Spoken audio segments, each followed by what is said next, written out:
تراویح کی نماز مسجد میں جا کر پڑھنا کوئی فرض نہیں ہے.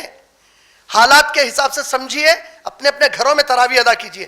کوئی حدیث کے اندر نہیں آیا کہ نماز تراویح میں ایک پورا قرآن ختم ہونا ضروری ہے.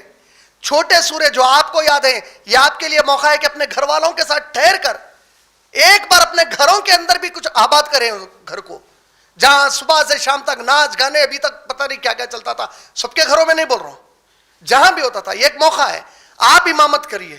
جتنے آپ کو چھوٹے چھوٹے سورے یاد ہیں پڑھائیے, قرآن سے جڑیے. آپ اگر قرآن کھول کر پڑھ کے ترجمہ ایسا پڑھنے میں بور ہو رہے ہیں, آپ کو عادت نہیں ہے اس کی, تو آج کتنا آسان ہے. قرآن کے ترجمے MP4 MP3 آڈیو میں, ویڈیو میں, ہر جگہ آج اویلیبل ہے. کانوں میں لگا کے ترجمہ تو سنو نا بھائی, لیٹے لیٹے سنو, بیٹھے بیٹھے سنو. سنو تو صحیح رب کیا مطالبہ کر رہا ہم سے. کب تک غافل رہیں گے؟ صحابہ ایسے نہیں تھے میرے بھائی. میں جیسا بتایا اس کے پہلے بھی, محسن العباد حفظہ اللہ 40-45 سال سے جو مسجد نبوی میں احادیث پر درس دے رہے ہیں, ان سے ایک نوجوان نے پوچھ لیا کہ شیخ صحابہ قرآن سے کیسی محبت کرتے تھے؟ کیا بولے وہ پلٹا کر؟